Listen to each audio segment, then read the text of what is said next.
विषय है बाबा की प्रतिकृति और गुरु पूजा। प्रतिमा जिसे हम मूर्ति कहते हैं, चित्र अर्थात तस्वीर और प्रतिकृति किसी मूल सत्ता की प्रतिकृति, मूल सत्ता की प्रतिमा, चित्र और प्रतिकृति, क्या इनकी समान वैल्यू है? इनमें क्या अंतर है?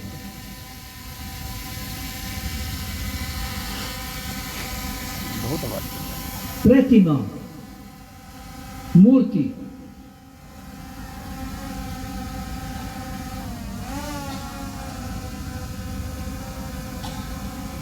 चित्र, ये स्थूल रचनाएं हैं।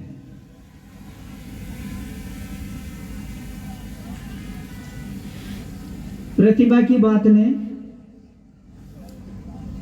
प्रतिमा का क्या अर्थ है? प्रति जोड़ मां, प्रति माने समकक्ष और मां माने मापना। तो जब एक मूर्तिकार मूर्ति बनाता है तो वह मूल सत्ता की समान एक रूप गढ़ने का प्रयास करता है और उसमें उसका जो कल्पना सौंदर्य है मूर्तिकार का, उस कल्पना सौंदर्य को मूर्ति में भरना चाहता है। इसी प्रकार चित्रकार भी अपने कल्पना सौंदर्य के माध्यम के द्वारा चित्र में अपने भाव भरना चाहता है।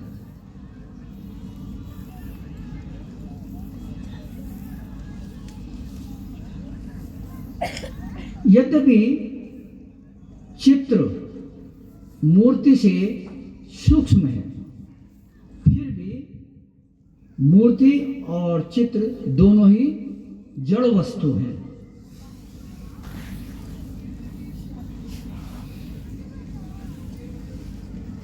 तो जब इसका उपादान कारण है मृदा, मिट्टी, उपादान वस्तु उसका, या फिर जो शिल्पी है वो प्रस्तर को तराश करके एक रूप देता है, ये सभी क्या है? जड़ पदार्थों से निर्मित वस्तुएं हैं। लेकिन ये बात भी ठीक है कि मूर्तिकार या चित्रकार या शिल्पीकार के विषयी मन में अर्थात सूक्ष्म मन में जो उसकी एक कल्पना है, उसकी तरंग भी मूर्ति में घुल जाती है।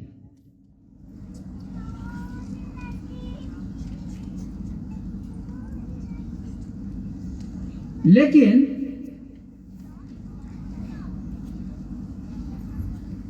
चूंकि ये जड़ पदार्थ से बनी हुई है,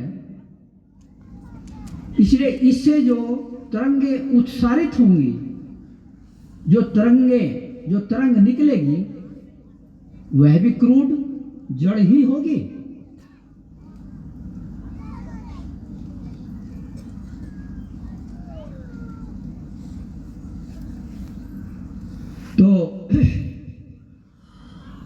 जब एक चेतनशील मनुष्य इन जड़ रचनाओं का ध्यान करता है तो क्या होगा? ध्यान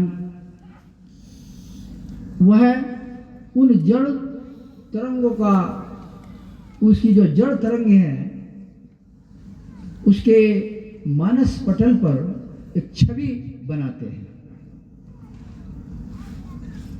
और इस प्रकार धीरे धीरे धीरे उन जड़ तरंगों से प्रभावित होते होते होते एक दिन उसका चित्त, मेंटल स्टफ, उसका मन भी उस वस्तु का ही रूप परिग्रह धारण कर लेता है।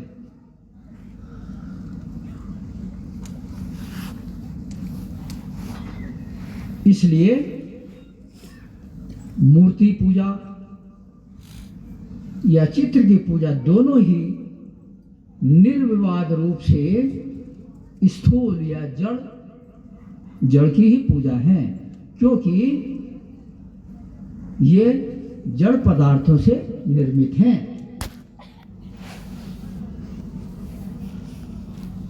और इसलिए मूर्ति पूजा या चित्र पूजा ये मोक्ष का कारण नहीं हो सकती है, क्योंकि मन तो उसके भाव में भावित होते होते जड़ में ही पर्यवसित हो जाता है, जड़ में ही रूपांतरित हो जाता है। इसलिए यह पूजा किस प्रकार मोक्ष का कारण हो सकती है? नहीं हो सकती।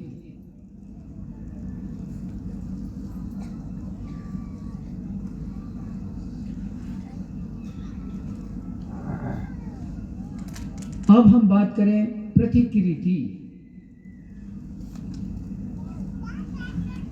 प्रतिकृति क्या है?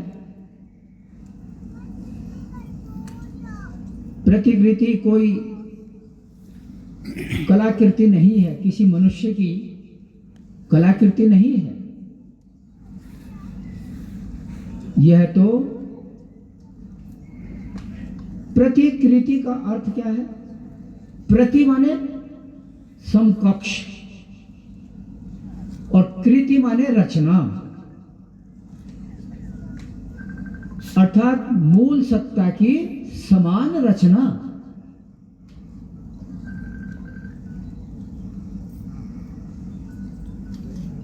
जिस प्रकार मूर्ति एक मूल सत्ता की समान रूप देने की एक प्रयास था, लेकिन इसमें क्या है? प्रतिकृति में वैसा नहीं है। प्रतिकृति कैमरे में खींची गई एक मूल वस्तु की छवि है। तो इसमें क्या होता है? जब कैमरे से खींची गई जो है, उसमें कैमरा क्या करता है कि दैहिक तरंगों को पकड़कर एक छवि प्रदान करता है, छवि प्रस्तुत कर देता है। तो इस प्रतिकृति में कैमरे के द्वारा खींची गई जो प्रतिकृति है, उसमें मूल वस्तु की दैहिक तरंगे, मानसिक तरंगे और आत्मिक तरंगे भी मिश्रित रहती हैं। जैसे हम बाबा की प्रतिकृति की बात करें, बाबा की बराभय मुद्रा, जनस्फुर्ष मुद्रा, ये जो प्रतिकृति है, इसमें दैहिक मानसाध्यात्मिक तरंगे, तीनों ही तरंगे मिश्रित हैं और इसलिए उनसे जो उत्सारित तरंगे हैं वे सूक्ष्म, अति सूक्ष्म और परम सूक्ष्म हैं। हमारे आनंद मूर्ति जी के रूप में महासंभूति उनकी प्रतिकृति है, तो आनंद मूर्ति के रूप में महासंभूति क्या है? वे इस सृष्टि के प्राण केंद्र पुरुषोत्तम से एकीभूत हैं।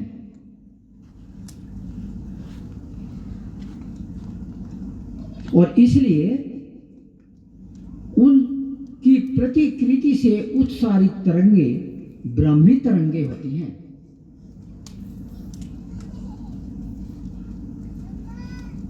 और उनमें ब्राह्मी स्पंदन, अगर हम वराभय मुद्रा या जानुस्पर्श मुद्रा की बात करें तो उस प्रतिकृति से जो ब्राह्मी तरंगे उत्सारित हो रही हैं उसमें ब्राह्मी स्पंदन, वर और अभय का आशीष, उनके नेत्रों में वात्सल्य प्रेम और कृपा करुणा ये भरे पड़े हैं।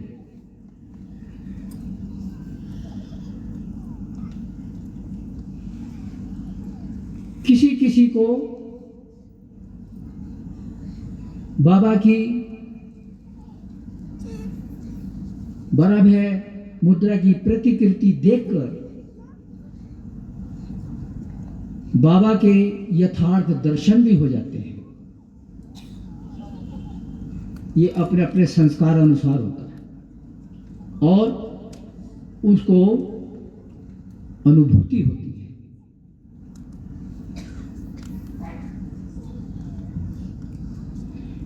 इसलिए प्रतिमा और चित्र पूजा का प्रतिकृति के साथ कोई तुलना नहीं हो सकती। साधक इन बाबा की प्रतिकृति का ध्यान करके धन्य धन्य हो सकता है। बाबा ने जो वराभय मुद्रा दी है ये युग युगांतर तक साधकों को लाभ पहुंचाती रहेगी, आध्यात्मिक लाभ पहुंचाती रहेगी। एक घटना मैं सुनाता हूं।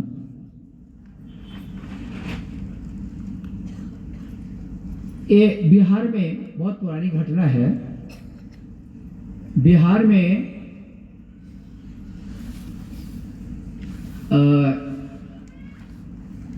एक आचार्य थे, अच्छे बड़े बहुत बड़े ऑफिसर थे, वो भी आचार्य थे, और एक डीएसपी थे, वो भी गृही आचार्य थे। तो ये डीएसपी जो थे गृही आचार्य, ये हमेशा बाबा का वराभय मुद्रा का फोटो उसमें जड़ करके फ्रेम में हमेशा अपने सूटकेस में रखते थे और जब भी चलते थे उसको साथ लेते थे और जहाँ भी ठहरते थे पूजा करते समय ये रखते थे उसको। तो एक बार ये डीएसपी उन जो बड़े ऑफिसर थे उनके बंगले में आए, आते रहते थे। एक बार की घटना है, आए रात में उन्हीं के घर पर ठहरे बंगले में, और दोनों भोजन तो उन्होंने रात में पूजा किया।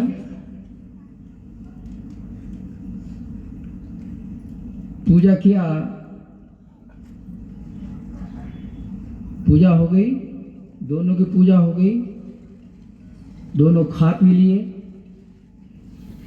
तो ये जो आगंतुक गेस्ट थे, जो डीएसपी थे, ये नीचे सो गए और जो ऑफिसर थे वो ऊपर चले गए सोने के लिए। जब सो गए तो कुछ समय के बाद ये डीएसपी सो नहीं सके, तो इनको कोई शक्ति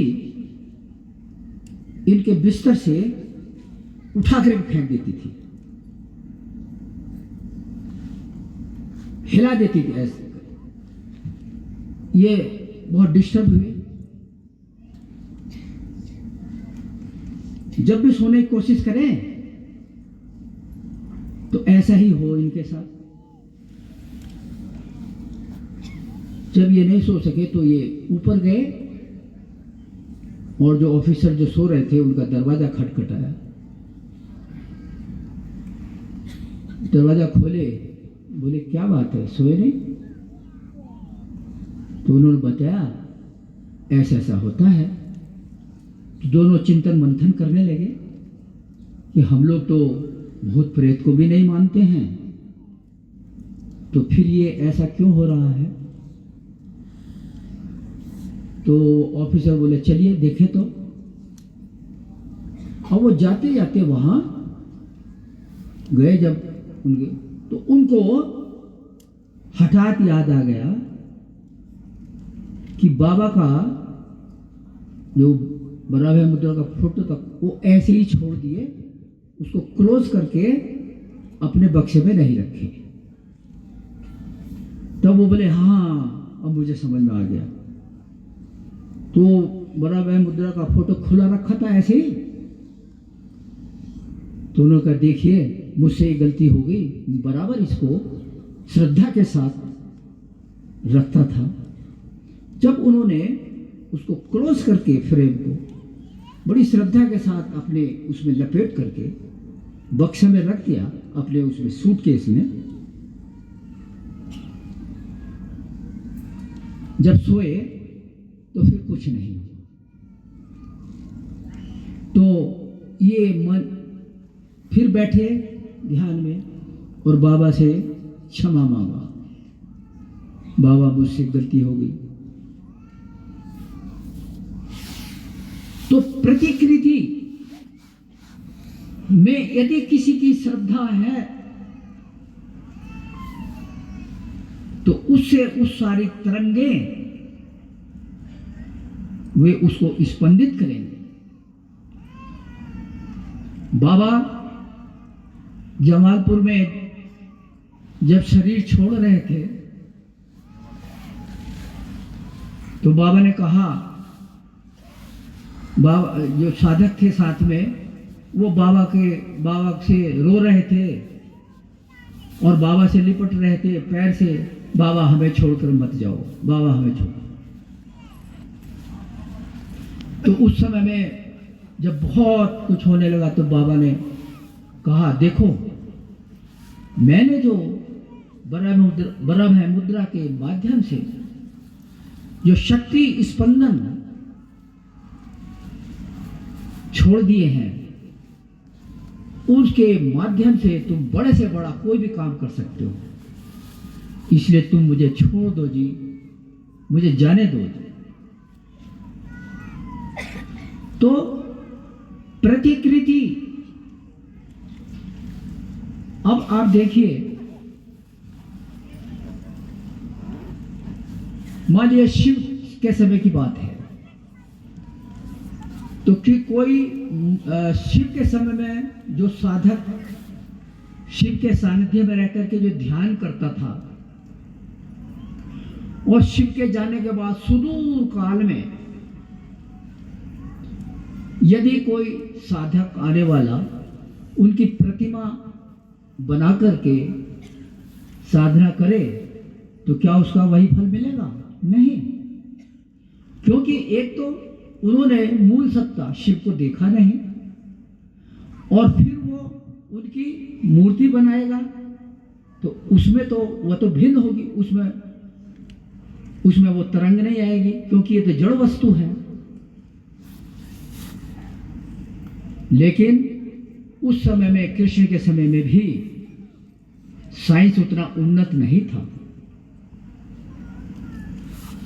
इसलिए बाबा ने बहुत उच्च कोट के साधकों को उनके शिव के और कृष्ण के दर्शन कराए हैं। तो बाबा की जो प्रतिकृति है, इसमें उनके स्पंदन घुले हुए हैं। कोई कोई अल्पज्ञ साधक गुरु पूजा में बाबा की प्रतिकृति को सामने देखकर उसे मूर्ति पूजा की संज्ञा देने लगता है कि ये तो मूर्ति पूजा है।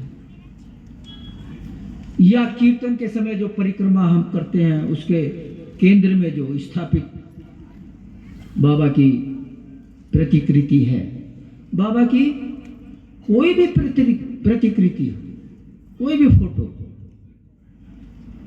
सब में स्पंदन भरे हुए हैं। हाँ, विशेषकर वराभय मुद्रा, ज्ञानेश्वर मुद्रा में एक विशिष्ट स्पंदन है। तो कोई कोई अल्पज्ञ साधक ऐसा सोचने लगता है मूर्ति पूजा। लेकिन यह जो प्रतिकृति की, जब वो गुरु पूजा करता है प्रतिकृति के सामने, तो यह प्रतिकृति क्या है? यह प्रतिकृति मूल सत्ता अर्थात बाबा की छवि है, जो बाबा के स्टेटस को अर्थात तारक ब्रह्म को रिप्रेजेंट करती है, उसका प्रतिनिधित्व करती है। और इसलिए गुरु पूजा में क्या होता है कि जब गुरु पूजा करते हैं, उसके दो भाग हैं। पहले में 3 मंत्र है ना, और उसके लास्ट में वर्णार्घ्य दान है। तब द्रव्य जगत गुरु तुभ्यं। तो जब हम वर्णार्घ्य दान करते हैं तो क्या हम अपने वर्ण को, वर्ण माने कलर, रंग, मानसिक कलर, अपने मन का कलर, उसको अर्पित कर रहे हैं बाबा की प्रतिकृति के समक्ष? तो जो समर्थ गुरु हैं वे साधकों के उस वर्णाढ्य को, दान को स्वीकार करते हैं और उसके अर्जित संस्कारों को अपने ऊपर भोग करने के लिए वे समर्थ होते हैं। ये समर्थ गुरु की प्रतिकृति है। सर्व सामर्थ्यवान गुरु, सर्वशक्तिमान गुरु की प्रतिकृति है।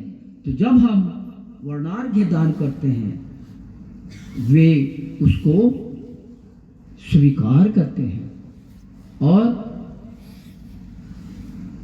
आशीर्वाद देते हैं और उसके माध्यम से अपने भक्तों के संस्कार को अपने ऊपर ले लेते हैं। तो यही है प्रतिकृति का महत्व। तो ये प्रतिमा, चित्र, चित्रकार का चित्र, मूर्तिकार की प्रतिमा, इसका प्रतिकृति से कोई भी तुलना नहीं किया जा सकता है। हम लोग तो बाबा की पूजा करते हैं, तो यह जो बाबा की प्रतिकृति है, ये उनके स्पंदनों से भरपूर है, भरी हुई है। उनके प्रेमा स्पंदन उसमें भरे हुए हैं। उनकी कृपा करुणा उसमें भरी हुई है। युग युगांतर, बाबा ने कहा, ये युग युगांतर अनंत काल तक मेरे भक्तों को आध्यात्मिक साधना में सहायता करती रहेगी और भक्त धन्य धन्य होते रहेंगे। और इसलिए चूंकि मूर्ति पूजा एक जड़ पूजा है, इसलिए इसको तंत्र में अधम प्रकार की पूजा माना गया है। तंत्र में मूर्ति पूजा को स्वीकार तो किया गया है। क्यों किया गया है? क्योंकि मूर्तिकार का जो कल्पना सौंदर्य है, उसकी तरंग उसमें घुली हुई है। इसलिए मूर्ति पूजा, जिनको ब्रह्म साधना नहीं मिलती है, तो मूर्ति पूजा उनके लिए वर्जित नहीं, लेकिन बहुत ही अधम, बहुत निम्न कोटि की ये साधना है। तो आप लोग फील्ड में ये समझाने की कोशिश करेंगे कि ये जड़ वस्तुओं से निर्मित है और जड़ है। इससे जो उत्सारित तरंगे हैं वे भी जड़ हैं, और इसलिए दर्शन क्रिया में जो तरंगे हमारे मन को प्रभावित करती है, चित्त को प्रभावित करती है, वो हमारे चित्त को भी जड़वत बना देती है। इसलिए ये वर्जित है। तो प्रतिकृति का महत्व हम लोगों के लिए बहुत है। किसी के मन में यह भावना नहीं आनी चाहिए कि यह तो प्रतिकृति है, ये तो मूर्ति है, तो इसका क्या वैल्यू है। नहीं, प्रतिकृति ये बाबा की मूल सत्ता का प्रतिनिधित्व करती है, और उसमें भी वही शक्ति है। तो अधिक नहीं कह करके मैं यहीं पर इसको समाप्त करना चाहूँगा।